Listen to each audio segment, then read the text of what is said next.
தீவிரவாதம் அப்படின்னாலே இது பாகிஸ்தான் தான், அதில் எந்த சந்தேகமும் கிடையாது. ஸோ இப்போவும் இதற்கான பலனை அனுபவிக்க போவது பாகிஸ்தான் தான். இஸ்ரேல் வந்து இதை எப்படி காய் நகர்த்த போகிறாங்க அப்படின்றத பொறுத்து இருந்து பாருங்கள். அமெரிக்கா பாகிஸ்தான் அப்படின்றது ஆண்டான் அடிமை. அவங்க தூக்கி போடுற பிஸ்கெட்டை கவின்னு கொலைக்கணும் வாழை சொல்லிட்டு இவரை கூப்பிட்டு ஃபீல்டு மார்ஷல்னாரு, 3 தடவை கூப்பிட்டாரு, வீட்டில் கூப்பிட்டு சோறெல்லாம் போட்டார். இவர் ரொம்ப சந்தோஷமாயிடுச்சு. இப்போ நல்லா வச்சாரு ஆப்பு ட்ரம்ப். இன்னைக்கு எந்த பிரச்சனை இல்லைன்னாலும் நாளைக்கு வந்து ஹமாஸோட சண்டை வரும். அப்போ அந்த ஹமாஸ் வந்து ஏதாவது பண்றாங்கன்னு சொன்னா அப்போ ட்ரம்ப் சொல்லுவாரு அவங்க சொல்லுவாங்க, அது வேற இவன் நம்மளெல்லாம் ஏமாறு. அமெரிக்காவோட சேர்ந்ததே தப்பு, இப்போ இஸ்ரேலோட போய் சேர்ந்துக்கின்னு அவங்க சொன்னதுக்கு இவன் வாலாட்டின்னு சண்டை போட்டு இவனை நம்பலாமா ஏய் அப்படின்னா அங்கே போனோம். இல்லைன்னா அதுக்கப்புறம் ஃபண்டிங்கை நிறுத்தி போடுவார். போனா இங்க உள்ளுக்குள்ள கத்துவாங்க.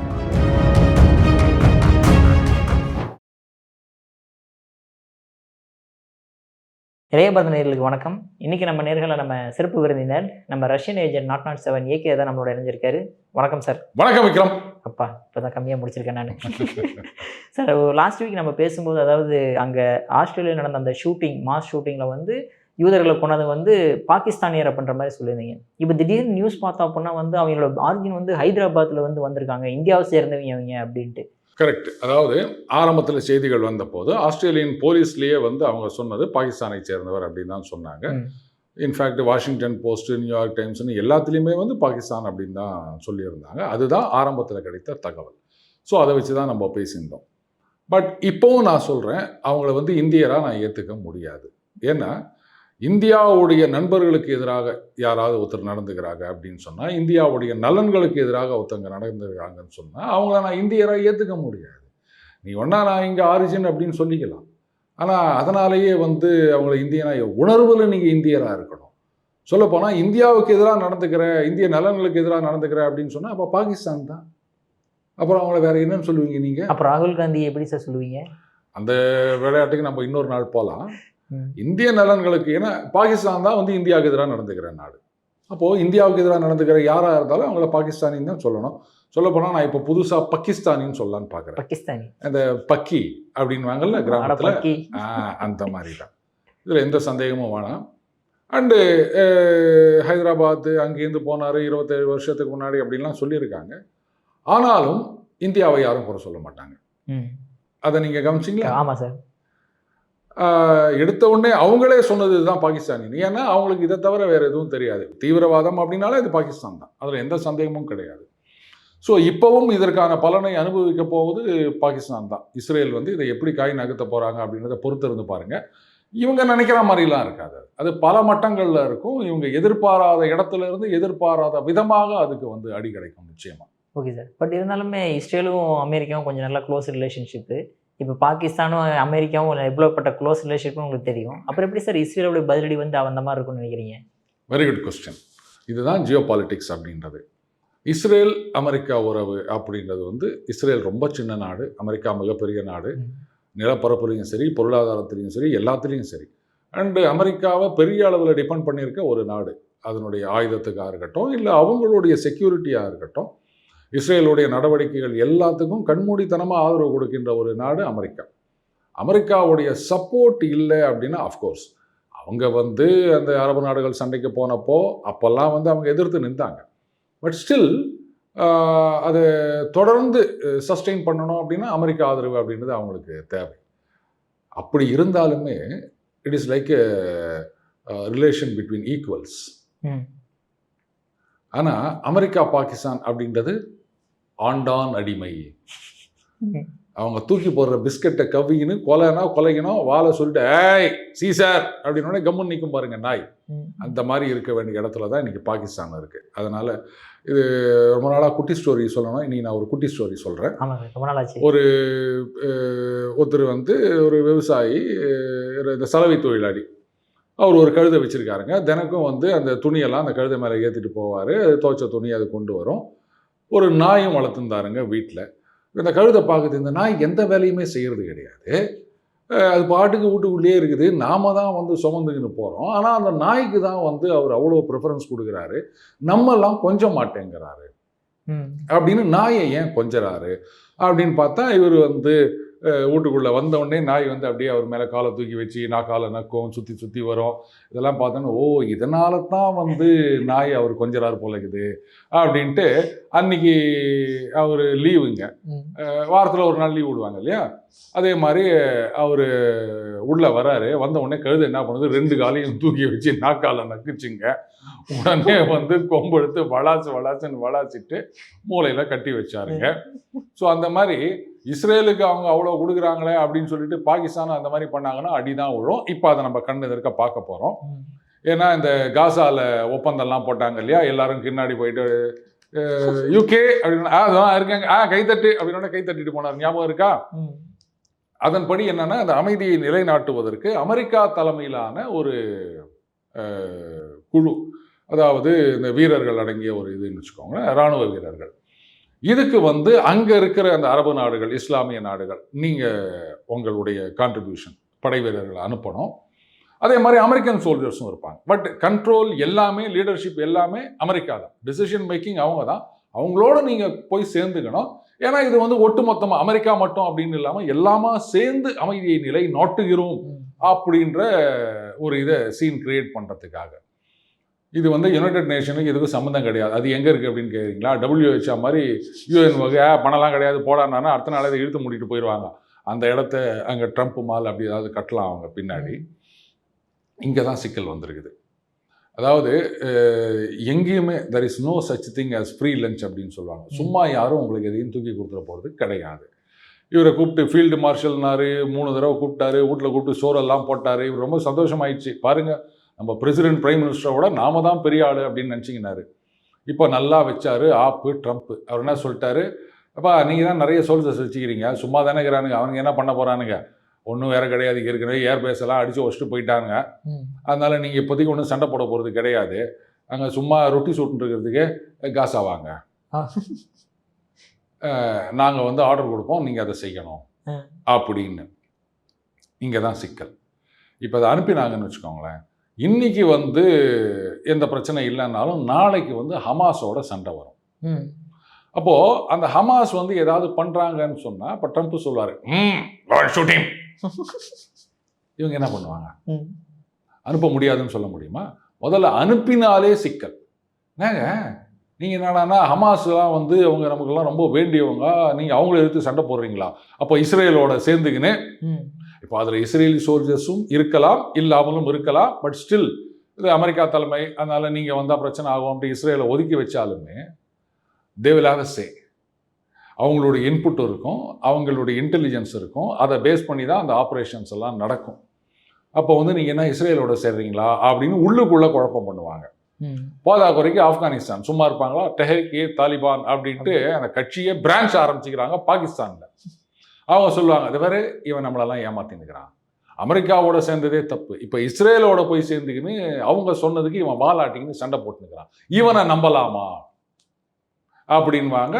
ஆசிம் முனீர் வந்து முடியாது அப்படின்னு சொல்கிறதுக்கு அவரால் முடியாது. டர்க்கி சொல்லலாம், சவுதி அரேபியா சொல்லலாம், அவங்க சொன்னால் அமெரிக்கா கேட்டானோ, அவங்கள வந்து இல்லை நீ வந்து தான் ஆனோன்னு மிரட்ட முடியாது. ஆனால் இவங்க ஏய் அப்படின்னா அங்கே போனோம், இல்லைன்னா அதுக்கப்புறம் ஃபண்டிங்கை நிறுத்தி போடுவார்.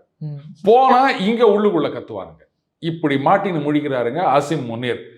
இதுதான் நான் சொன்னேன், அவங்க வந்து அடிமை நாய்கள் அப்படின்னு. அதில் எந்த சந்தேகமும் கிடையாது. அஃப்கோர்ஸ் நாய் நல்ல இது இருந்தாலும் அப்படி தான் சொல்கிறாங்க. அடிமை கழுதை அப்படின்னு சொல்லலாமா? வச்சுக்கலாம். அவங்க தான் கோவேறு கழுதை நிறைய வச்சுருக்காங்கல்ல. அதனால் பாகிஸ்தானை பொறுத்த வரைக்கும் இன்றைக்கி அடிமை கழுதைகள் பொதி சுமக்கணும்னா சுமக்கணும். நீ பாட்டுக்கு காலை தூக்கி வச்சுன்னு நாக்கால நக்கினியானா அடி தான் விழும். அதுதான் சொன்னேன், பாகிஸ்தான் வந்து பல இடங்கள் அடிபட போகின்றது அப்படின்னு.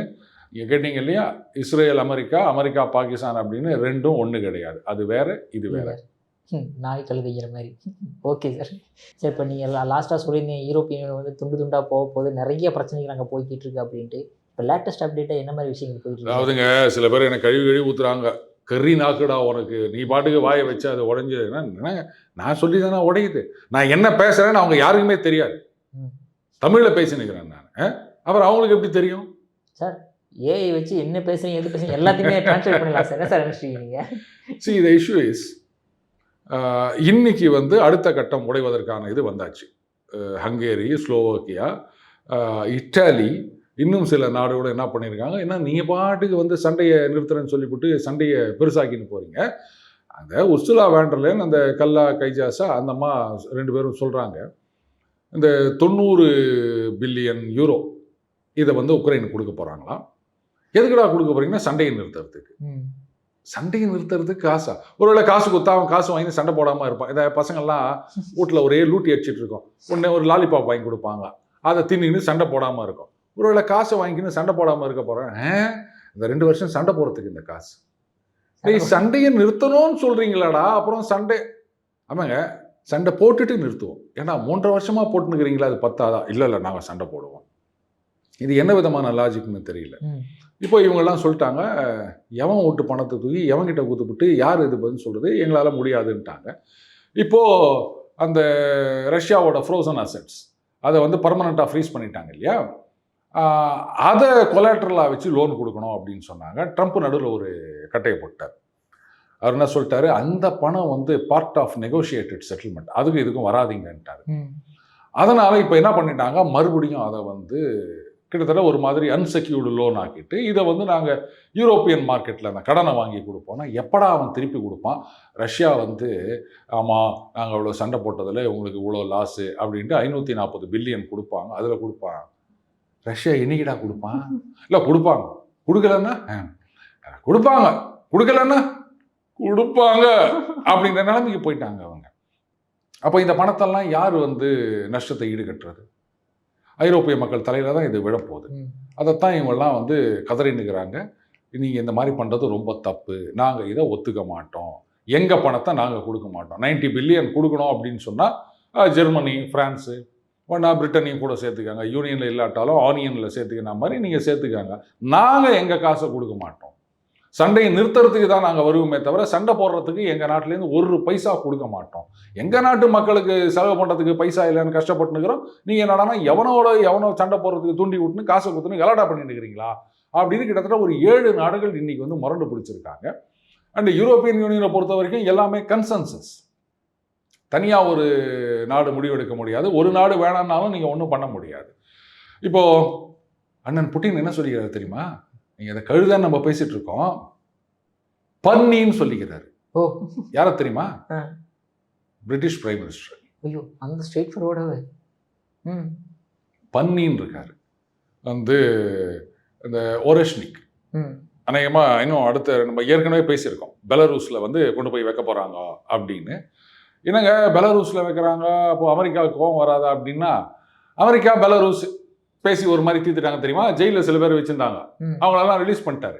அதனால் என்னங்க அப்படின்ட்டு அப்புறம் அவங்க மேலே சில தடைகள்லாம் விதிச்சிருந்தாங்க எக்ஸ்போர்ட் பண்ணுறதுக்கு, அதை இல்லாமல் நீக்கிட்டார் அண்ணன் ட்ரம்ப்.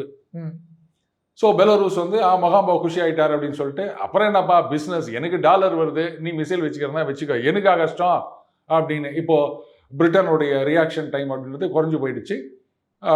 கிட்டத்தட்ட 8 நிமிஷம்ன்றாங்க. அங்கேருந்து ஓரஷ்னிக் விட்டாங்கன்னா 8 நிமிஷத்தில் பிரிட்டன் காலி. அந்த ஒரஷ்னிக்கை இப்போ இருக்கிற அவங்களுடைய ஏர் டிஃபென்ஸ்னால இன்டர்செப்ட் பண்ண முடியாது. ஸோ அவர் கிளீனாக சொல்லிட்டார், நீங்கள் பாடி எங்களை வந்து குச்சி விட்டு குத்திருந்தீங்கன்னா நாங்கள் எவ்வளோ பெரிய குச்சி வச்சுக்கிறோம் பார்க்குறீங்களா அப்படின்னு. இதில் ஃப்ரெடரிக் மெர்ஸ், ஜெர்மன் சான்சலர், அவர் லூசு மாதிரி பேசியிருக்காரு.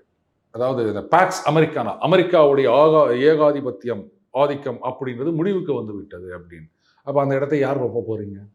ரஷ்யா வச்சு ரொப்ப போகிறீங்களா? பைத்தியம் முடிச்சு பாய பரண்டிட்டு இருக்காங்க விக்ரம். நிஜமாவே இவங்கெல்லாம் சேம் மைண்டோட தான் இருக்காங்களா இல்லையா அப்படின்னு எனக்கு டவுட்டாக இருக்குது. எப்படி இவங்க இந்த சண்டையை தொடர்ந்து நடத்த போகிறாங்க? இதில் வேற சொல்லியிருக்காரு, நம்ம மிலிட்ரி ஸ்ட்ரென்த்தை இன்க்ரீஸ் பண்ணணும். எவ்வளோடா வச்சுருக்கீங்க அப்படின்னா லெஸ் தென் 1 lakh. அவங்க ரிசர்விஸ்டே 20 லட்சம் வச்சுருக்காங்க ரஷ்யாவில். உக்ரைனே 10 லட்சம், செத்து போனவங்களே லட்சக்கணக்காக இருக்காங்க. நீ வந்து லெஸ் தென் 1 lakh வச்சுக்கினேன் ஃபோர்ஸ்டு இது அப்படின்னு சொல்லிட்டு, இத்தனை வயசு ஆச்சு அப்படின்னா கம்பல்சரியாக நீ வந்து அங்கே மிலிட்ரியில் சர்வீஸ் பண்ணி ஆகணும் அப்படின்னு. இதுக்கு முன்னாடி இல்லாமல் இருந்தது, இப்போ மறுபடியும் அதை கொண்டு வராங்க, கம்பல்சரி மிலிட்ரி சர்வீஸ் அப்படின்னு. அங்கே இருக்க ஜனங்கள்லாம் கதறானுங்க. போதா குறைக்கு ஜெர்மனி, ஃப்ரான்ஸு, ஆஸ்திரியா இந்த மாதிரி சில நாடுகள், அந்த நாட்டு கம்பெனிகள் ரஷ்யாவில் இன்வெஸ்ட் பண்ணியிருக்காங்க இல்லையா, அதெல்லாம் நான் ஆட்டையை போடுறேன்ட்டார் புட்டின். என் காசை நீ எடுத்தீங்கன்னா உன் காசை நான் சும்மா விட்டுறேன். இப்போ அந்த கம்பெனி எல்லாம் கதறின்னுக்கிறாங்க. இப்படி எல்லா இடத்துலையும் பிரச்சனை.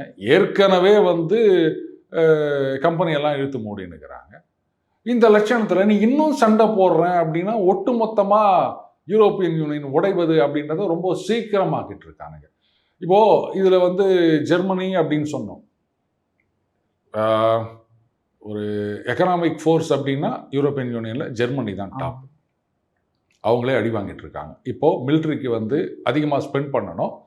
வேறஸ் உங்களுடைய பிஸ்னஸ் படுத்துருச்சு. எங்கே போவீங்க காசுக்கு? விலைவாசி ஏறும். ஆனால் நீங்கள் என்ன பண்ணுறீங்க, நாங்கள் வந்து ரஷ்யா கிட்டேருந்து வாங்க மாட்டோன்றீங்க. அப்போது இந்த மற்ற நாடுகள் ஹங்கேரி, ஸ்லோவாக்கியா, இட்டாலி கூட இதில் சேரலாம். இவங்களாம் என்ன பண்ணாங்க, நீ என்ன வேணா பண்ணிட்டு போ. ஸ்லோவாக்கியா பிஎம் சொல்லியிருக்காரு, என்ன ஃப்ரான்ஸு, நீ தான் வந்து ரஷ்யா கிட்டேருந்து இன்னும் கேஸ் வாங்கினுக்கிற, எங்களை வாங்கக்கூடாதுன்னு நீ சொல்கிற. அப்போது என்ன ஆகும், இந்த ஈஸ்டர்ன் யூரோப்பியனில் இருக்க சில நாடுகள், இந்த லாட்வியா, எஸ்டோனியா, அதை விட்டு தெலுங்கு, அதெல்லாம் தம்பத்தூண்டு, அதெல்லாம் வந்து கன்சர்வேஷன்லேயே வேணாம்.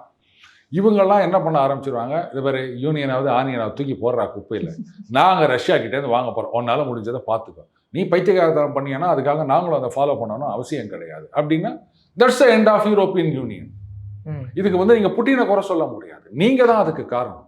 தேவையில்லாமல் சண்டை மூட்டி விட்டு இவ்வளோ பிரச்சனையை பண்ணி போட்டு இத்தனை கணக்கில் செத்து போயிருக்காங்க, லட்சக்கணக்கில். ஆனாலும் வந்து பைத்தியகாரத்தனமாக நாங்கள் சண்டை போடுவோம் அப்படின்னு நீங்கள் கண்டினியூ பண்ணிக்கினே இருந்தீங்கன்னா உங்களெல்லாம் யாரா திருத்துறது? உங்களோட இருந்தால் நாங்களும் சேர்ந்து அழிவோம் அப்படின்ட்டு அவங்க வெளில போனாங்களா, அவங்களை எப்படி நீங்கள் குறை சொல்லுவீங்க? அதிகமாக 26 இது முடிஞ்சிடும் அப்படின்னு நினைக்கிறேன். எல்லாம் வந்து வெயிட்டிங் ஃபார் கிறிஸ்மஸ். ட்ரம்ப் சொல்லியிருக்காரு, ஒழுங்கு மரியாதை கிறிஸ்மஸுக்கு முன்னாடி வந்து கழுத்து போடு. அவர் கேட்பார், உக்ரைன் கிறிஸ்மஸா இல்லை ரஷ்யன் கிறிஸ்மஸா? கழுத்து போட்டால் நீ தப்பிச்ச, இல்லைன்னா அந்த ஆன்டி கரப்ஷன் அப்படின்னு சொல்லிட்டு அதில் தூக்கி உன்னை உள்ளே போட்டுருவோம் அப்படின்னு அவர் வேற சொல்லிட்டு இருக்காரு. இல்லை யூரோப்பியன் யூனியன் எனக்கு ரொம்ப சந்தோஷமா இருக்குது. இதில் அதனால என்ன பேசியிருக்கான் தெரியுமா, புட்டின் இது ட்ரம்ப் செத்து போயிடுவார் மாதிரி பேசியிருக்கான். டைரக்டாக பேசலை. அமெரிக்காவை பொறுத்த வரைக்கும் நேட்டோவில் இல்லை அப்படின்னு சொல்லியிருக்காங்க. பொலிட்டிஷியன்ஸ் வருவாங்க போவாங்க, செத்து போயிடுவாங்க. அதாவது நம்ம ஊரில் சொல்லுவோம்ல, ஏய் நீ நல்லாவே இருக்க மாட்டடா, நசமாக போவடா அப்படின்னு மண் அள்ளி தூத்துவாங்கல்ல. அவர் பேசின இடத்துல மண் இல்லை போல இருக்கு, அதனால இப்படி பேசிட்டு வந்திருக்காரு. ஏன்னா அவருக்கு தாங்க முடியல. இனிமே பணம் வராது. ஏன் இது வரைக்கும் ஆட்டை போட்ட பணம் போதாதா அப்படின்னா அதெல்லாம் கேட்காதீங்க. இனிமே பணம் வர போகிறது கிடையாது. எங்கேயாவது ஓடி போனோம். உக்ரைனில் இருக்கவங்களே இவர் வந்து அடிச்சு துரத்திடுவாங்க. இவர் நம்பிட்டு இருந்தவங்க வந்து எங்கே போகிறதுன்னு தெரியல. யூரோப்பியன் யூனியன் ஒழிஞ்சு போச்சுன்னா எவன் காசு கொடுப்பான் அவனுக்கு? என்ன பண்ணுறது? அவங்க வந்து இவ்வளோ நாளாக காசு வாங்கினல, அப்போ அதுக்கு விசுவாசமாக நீ கத்துன்றாங்க. அவர் பழிச்சுன்னுக்கிறாரு, ஏதோ ஒன்று பண்ணிட்டு இருக்காரு. இந்த மாதிரி ஒரு உலக தலைவர்களை இந்த உலகம் இது வரைக்கும் நான் பார்த்ததில்லைன்னு தான் நான் சொல்லுவேன். ஹிட்லர்னா கூட அதுலேயும் வந்து ஒரு மெத்தட் இருந்ததுங்க. இந்த மாதிரி பைத்தியகாரத்தனமாக எடுத்த உடனே அவர் பண்ணலை. ரஷ்யா மீது அட்டாக் பண்ணார் அப்படின்னாலும் அவருக்கு வந்து ஆரம்பத்துலேருந்தே வந்து அந்த போல்ஷிவிக் கம்யூனிஸ்டுகள்னால் பிடிக்காது. ஏதோ ஒரு அவசரத்துக்கு அவங்களோட ஒரு அக்ரிமெண்ட் போட்டுக்கினாரு. அதுக்கப்புறம் அட்டாக் பண்ண போனார். சொன்னதை கேட்காம பண்ணார்.